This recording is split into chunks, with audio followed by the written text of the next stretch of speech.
Hi guys! So last year for the first time I did a video which was a reaction to the Once Upon a Time Season 5 promo and all of the stuff that happened at San Diego Comic Con 2015. I loved filming that video and I loved watching all of the stuff. I always watch all of the stuff, but I really liked making a video about it, so I decided that I would do the same again and do a reaction to the Season 6 promo and talk through everything that got discussed at Comic Con 2016. I really enjoyed the panel. I always really enjoy the panel, and I will get into that in a little bit, but first I think I'm going to just rewatch. I've already watched the promo obviously, but I'm just going to rewatch it, react to it for you guys on camera, talk a little bit about that, then talk a little bit about the teaser clip, and then get into all of the stuff that got talked about on the panel. So at the end of season 5 we have seen Regina split herself into two, so we have Regina and we have the Evil Queen. They are now two separate entities and two separate people.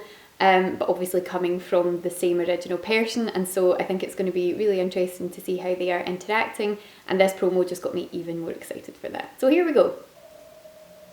Their promos are always so good. Darkness is not as easy to snuff out. The music's always awesome. Ooh, Hyde. He's very good, the guy that plays Hyde. All of these flashbacks to the old Snow and Regina stuff is just getting me so excited for what this is going to be like. Oh, she's had a hard time. Oh no. Oh, Robin. I feel like the Evil Queen's going to be so intense this season. There's definitely going to be good Snow, Regina, Evil Queen stuff going on here. Oh, the costumes. I wonder if that's true. See, I figure like when Regina crushed the Evil Queen's heart, technically the Evil Queen probably couldn't die because she is part of Regina. And Regina's heart is still okay? Oh, she's ripped out so many hearts, so she has. Oh, what a season this is going to be for Lana.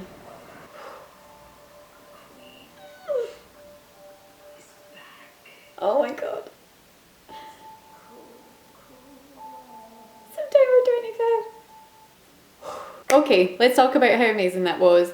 I feel like for Lana this season, I feel like last season was like such an amazing season for Jen, and she got so much amazing stuff to do, and the promo was like obviously very focused around Emma. I actually rewatched the season 5 promo relatively recently because I was thinking about it, and it was so amazing, and it was that kind of like life story of Emma and showing everything that she'd been through from when she was born to when she arrived in Storybrooke to when she's kind of battled with being the saviour and the toll that that had taken on her right up until her becoming the Dark One. And it's amazing, and so I felt like from that promo you just knew what an incredible season it was going to be for Jen. So I feel like this promo just shows you what an incredible season 6 is going to be for Lana. I will admit, when they killed off Robin, I was heartbroken. You probably saw my video about it. I wasn't very pleased about it at all. But I feel like I now kind of understand why Adam and Eddie, I'm still sad about it, but I kind of understand where they were going with that. I think what's going to be really important about this season is seeing the split. I worried about the split, to be honest, because I thought, oh, I don't know if I want Regina and the Evil Queen to be separate, because is that going to make Regina quite like vanilla, if that makes sense? Like, I wondered what Regina was going to be like without that Evil Queen kind of fight in her. But they addressed that in the panel. I will get to that in a little bit, and so I feel better about that now. And I think there's a line there it was at the end of season 5 where the Evil Queen says to Regina, "You need me," and Regina's like, "No, I don't," and she crushes her heart. And I wonder if that actually is going to turn out to kind of be true, and not true in the sense that she needs the kind of evil in her, but that the Evil Queen is a part of her and is made up of parts of her through life experiences that she's had. And so rather than having this kind of like everlasting blame of like all of my problems stem from the Evil Queen, and if I can get rid of that evil then my life's going to be better, if there's maybe an element of Regina is who she is because of her experiences, if that makes sense. So I'm really excited for that, and I feel like I feel like the only way this can possibly end is that they end up back together, because I don't know, I think that the fact that she crushed her heart and it didn't work, like obviously she's still around, would suggest to me, this might not be the case, but I just kind of feel like the fact that she crushed her heart and it didn't work, I kind of wonder if because they're sort of one and the same, maybe the Evil Queen can't die unless Regina dies, if that makes sense. Because they're the same person, okay, they're split into two bodies, but surely the heart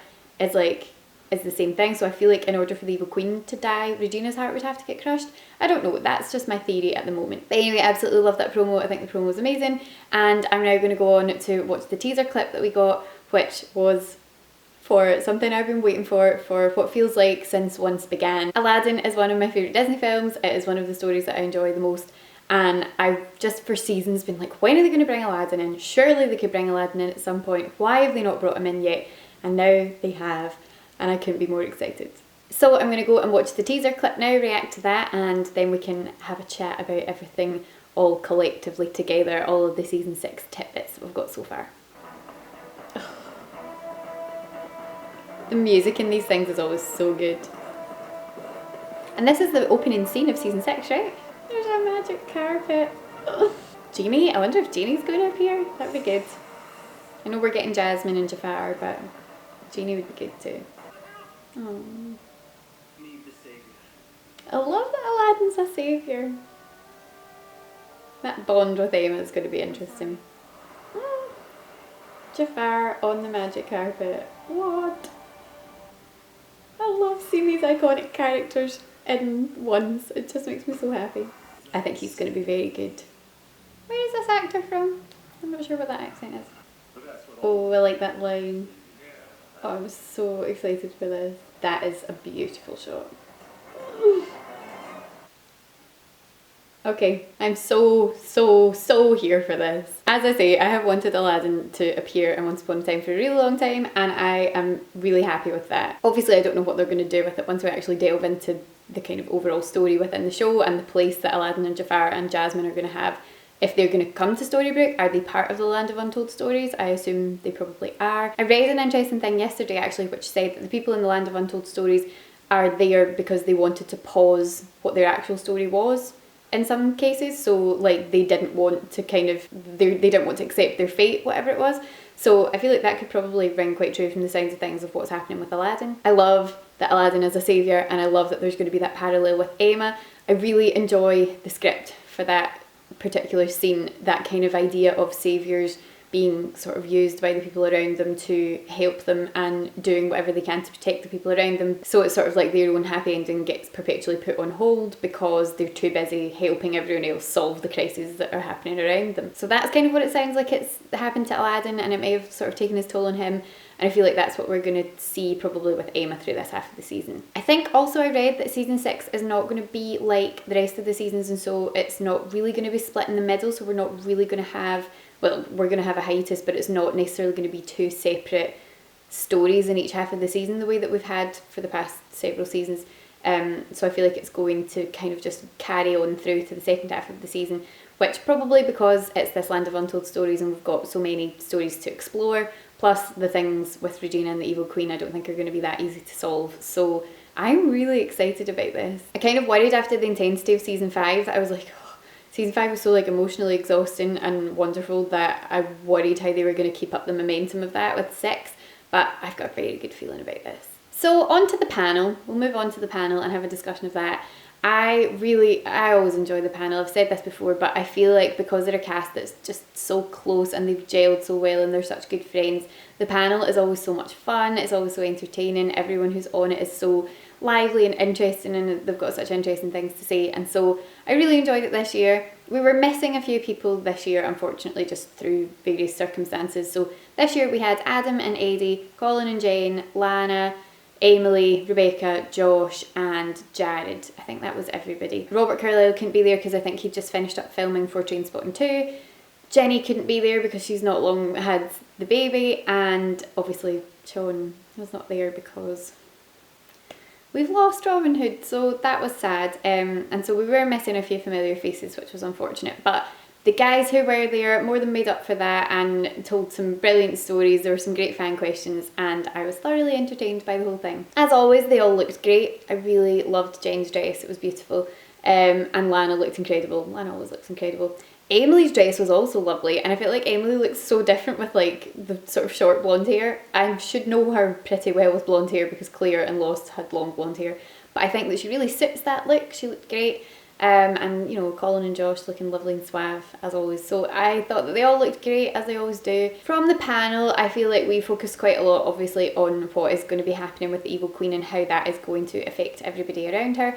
I think that for Lana, just getting to play these two parts of the same character but as two very separate individuals is going to be a lot of fun for her this year, and obviously adds in that kind of extra complication of like playing off yourself. So there's a lot of technical stuff goes into that. So during a couple of the roundtable interviews with Lana and Jared, they talked a bit about that, and she talked about kind of getting into that habit of planning what you're going to do as the other half before you've even done it. And so I think that for her it's going to be a lot of fun to play. And I love scenes with the Evil Queen. I think one of the important things about this season, and something that came through very strongly in the panel, is the idea that the Evil Queen, Regina's not necessarily going to be changed all that much, which I'm really grateful for, because that is something that I worried about. Yvette had asked Lana if we were going to see the same old Regina, or if she was going to be significantly changed by the split. And Lana talked about how she had spoken to Adam and Eddie about that and asked, is Regina going to lose that kind of sass? Which she's not, because thankfully that is just a part of who Regina is. She's quite naturally sarcastic, and that's just part of herself as a person. It's not necessarily tied to the evil side of her, it's just part of her personality. So I am really grateful for that, because I did sort of worry that Regina was going to be changed in that way, and that she was going to be kind of quieter and more withdrawn. But I think that Regina's going to be okay. I think that she is going to just be kind of the same old Regina, but only without that kind of darkness weighing her down. Whereas the Evil Queen, it seems, is going to be quite different, because she now doesn't have the conscience that she had when she was part of Regina. So I think that's going to be good to explore, because evil without a conscience, I would imagine, is going to cause a lot of problems, more so even than what the Evil Queen was like before. And think about the things that she did before. She killed so many people, she was so violent and aggressive and obsessed with revenge, and that was with a conscience. So I'm thinking that we're going to have a lot of quite dangerous moments with her over the next few episodes. Something that I think is going to be interesting, watching the roundtable interview again with Lana and Jared, and it got kind of mentioned in the panel as well, is how Henry's relationship with Regina and with the Evil Queen is going to work. Because it's something that I hadn't really thought about, because I just kind of assumed that Henry would be like helping Regina and Emma and Hook and Charming and all that to deal with the Evil Queen and get rid of her. But what I hadn't really thought about, and what Jared mentioned in the roundtable interview, is that it technically was the Evil Queen who, it was technically the Evil Queen who raised Henry for the first 10 years of his life. So although she wasn't, she was being Regina Mills, she wasn't being the Evil Queen, that was still all part of, they were under the, the curse was still going, no one else knew who they were, and she was still the Evil Queen. She caused this, she brought them to Storybrooke because she was trying to punish people. So he was raised for the first 10 years of his life by the Evil Queen with a conscience, basically. And so it's going to be really interesting to see how the Evil Queen responds to Henry, because they were talking about the fact that the Evil Queen loves Henry, and for him it's going to be complicated, because obviously his main priority is, being there for his family and looking after his family, which you would automatically think was Regina and is Regina, but the Evil Queen was a huge part of his upbringing, even if he didn't know it. So I think that has the potential to throw up some really interesting moments for Henry within that kind of sort of circle of now he sort of has three mothers. So I think that's going to be interesting to watch develop. Obviously, it wouldn't be me if I didn't talk about the Captain Swan-ness of it all. We got some cute Colin and Jane moments, which we usually do.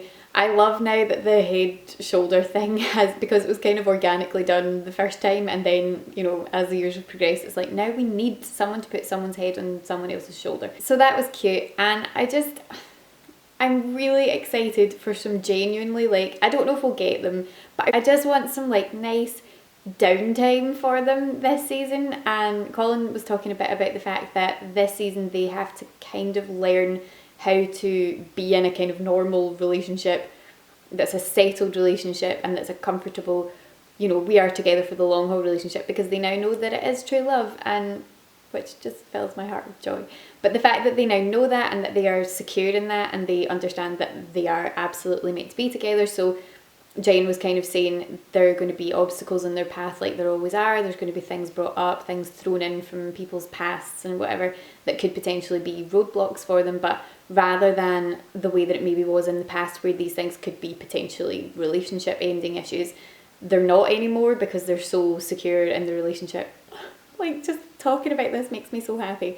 But the fact that they're so comfortable in the place that they're in now means that these obstacles are really just things that they have to work through together and get past. It's another little hurdle to get over, but it's not like threatening the relationship. I won't lie, I'm like holding out for a Captain Swan proposal this season.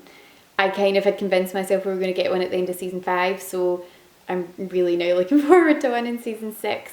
I feel like either Jane, like Jane's an amazing actress, but like Jane either like did a very convincing job of pretending she didn't know what anyone was talking about with the wedding dress in the back of the scene, like the end scene, the I love you scene at the end of season 5. When someone asked a question about that, in fact it might have just been Yvette, was talking about that and saying, oh, the wedding dress in the scene, you know, the final scene, does that mean anything? And Jane was kind of like, what are you talking about? I feel like she did a very convincing job of that, which sort of breaks my heart because I'm like, no, I wanted it to be genuinely symbolic, which maybe it was from like Adam and Eddie's point of view and they just didn't talk to them about it, or maybe they did and Jane just did a really convincing job of pretending she didn't know what they were talking about to throw us off the scent. Either way, I just want a Captain Swan proposal. That's what I want this season. But yeah, I want some kind of downtime for them where they can just like go to their house and just like hang out and just like, you know, have an ordinary like day as a couple. They can hang out, they can maybe go out on a date, have a nice romantic meal, learn how to kind of live together in this new home that they've got. I just want that. That's what I want. I want just a moment of like normality for them, which it's storybook, we're not going to get. Hyde's here, the evil queen's here, of course they're not going to get that, but I just think that it would be nice if they could just throw us like just a scene where they're just having like a quiet moment at home. That's what I want. Another thing that I was loving from the panel was the discussion of the kind of Captain Charming bromance. So I think Josh and Colin are such good friends in real life that they're probably having a lot of fun playing this, but I loved towards the end of season 5 how their relationship had developed. When you look back to the very beginning, how kind of angsty and aggressive and uncomfortable their relationship was and how they just didn't click at all, and Charming was completely not on board with the idea of Hook having anything to do with his daughter. And then as the seasons have progressed and they've kind of learned how to cooperate with each other, and then Charming has obviously seen as time has gone on how much Hook loves his daughter and how like desperately he wants to be with her and how he would do anything for her, and so that has made him kind of mellow towards him, and they've now developed this like friendship and camaraderie that's so lovely to see on screen. And I really enjoyed that. However, I am concerned that there's going to be a huge spanner thrown into the works in terms of this relationship next season, because they've kind of talked a bit about the fact that Josh and Colin are going to have quite a lot of scenes together, which I love, that makes me happy. But someone had asked if we're going to get like fun Captain Charming stuff like between them in this season, and Eddie had said, yeah, I would say that we'll get some fun stuff, it just depends on your definition of fun. And I was like, oh no. And then in the roundtable interviews with Josh and Colin, I really like that they paired them up, because I'm not going to lie, I was really a little bit heartbroken that we didn't get any roundtable interviews with Colin and Jen, because they make me so happy whenever we get to see those interviews, basically because they just sit and talk about Captain Swan for half an hour and I'm always on board for that. I was kind of gutted that they couldn't do the roundtable stuff because Jen had her Nerd HQ panel, which I will go on to talk about in a minute. But I really liked the interviews with Josh and Colin, and within that Colin was talking about the fact that there's going to be things from Hook's past, like a secret from his past that gets thrown up and puts kind of a spanner in the works. He was saying it, you know, it's going to cause a little bit of tension, but particularly in his relationship with one other person. And I'm kind of just like putting two and two together here and being like, oh no, there's going to be something that's going to affect their friendship and make it problematic, and that just makes me really upset, because I just want them to be like friends forever, because I love that relationship. But we'll just have to wait and see. I hope it's not something that they like can't get past, because I think the way that they said it, they were like, it's something that like is going to be quite difficult for another character to get over, and I just don't want it to be something that messes everything up, because I really loved how they've kind of all developed this little like really cute secure family unit now, and gradually more and more people are getting added to that. Like Zelina, she's on the outskirts of it at the moment, but she's kind of getting brought in. I love Rebecca Mader. She just makes me laugh so much in the panels. She's always so energetic and enthusiastic. So I enjoyed the Zelina moments with that. But yeah, I hope that Hook and Charming can get past whatever it is that is getting thrown up here. I don't know. This, as I say, this is just me speculating, but the way that they talked about it, they were hinting quite obviously to the fact that there's going to be problems with their relationship. So I hope that they can get over it. But yeah, so my priorities really for those characters this season are Kelly and Emma get some happy, just like quiet time to themselves. I think Emma also probably needs it. I feel like we need a situation at the start of this season where maybe we get like Snow and Charming saying like, look, Regina, you've just lost the love of your life. Emma, you've just had to go to the underworld to save your true love, who you had to put a sword through his heart and kill him, and then you had to come back without him, and now he's back from the dead. Kelly, you've literally just come back from the dead. You guys should probably go and relax and rest. All of you guys go home to your, you know, respective homes and get some sleep, and we'll kind of take charge, because I feel like those three definitely just all deserve a break to just go and chill out for a little while. Who knows if we'll get that, but I think that there's going to be some really great Snow and Evil Queen moments throughout this season. They talked a bit about that in the panel, is the fact that the Snow and Evil Queen relationship really is that was the starting point for the whole show. That was the premise of the entire show, was, you know, the relationship between these two characters, and why the Evil Queen hated Snow so much, and why she wanted revenge against her, why she wanted her heart. And that's not going to have changed by the time that the season starts. So the Evil Queen is still fixated on getting her revenge against Snow and crushing Snow's heart. That is her kind of main goal in life. And so I think we're going to get some brilliant scenes between Ginny and Lana, just that are going to be like flashbacks to early Once Upon a Time days. So I think that's going to be really, really good. And yeah, as I said, in terms of the Emma sort of stuff, I want nice moments for her and Hook, but I think that this season, in terms of the Aladdin parallel that I feel we're going to get, is going to be quite sort of an introspective season for Emma, and kind of trying to figure out what it means for her to be a saviour, and can she ever really be happy when she's a saviour, because every day is dedicated to helping everyone around her. To be fair, the last season was very much like, I will get Hook back and I will get him back in my life and save him from death because he's my happy ending. But then will she ever get any time to enjoy that? Because the minute that she's saved him and the minute that he's back, you know, Zeus has brought him back from the dead, the minute that's happened, we've got Hyde arriving in town and we've got the Evil Queen running riot. And so I think it's going to be an introspective time for her to kind of figure out how to cope with everything that she's been through over the past few seasons. Jane mentioned that at this point Emma is not at her strongest, you know, after everything that she's been through, and I think that that makes a lot of sense. Moving on from that, I want to talk about Jane's Nerd HQ panel, because it was just amazing. I love Jennifer Morrison, and watching her getting interviewed just makes me very happy, because she says things that I'm like I feel like we're on the same wavelength here. A man was there with his daughter, and he asked a question saying, I've got 3 daughters, you're a huge inspiration to them, you're like a hero in our house, your name gets regularly mentioned as someone that my kids look up to. How does that feel to kind of play that role model for young girls? And I was so excited to hear her answer to this question, and it just like was worded exactly the way that I always talk about why I love Emma Swan as a character. She talked about the idea of playing like a really well-rounded strong woman and what it means to be a strong woman, because I think there's a temptation to write strong women as like not engaging with like their emotions and sort of turning off that vulnerable side to them, to just be totally kick-ass. They don't have to be affected by the kind of consequences of falling in love or anything, because they are, you know, they are strong and they are independent and they don't need anybody else. And to an extent that's really important, because I think it's good to show young girls that you don't actually need to be in a relationship to be happy. However, what Jen went on to say, and what I think is so important, is that there is a lot of strength in allowing yourself to be vulnerable and allowing yourself to kind of open up to someone and get close to someone, because that is a situation that you could very easily get hurt in.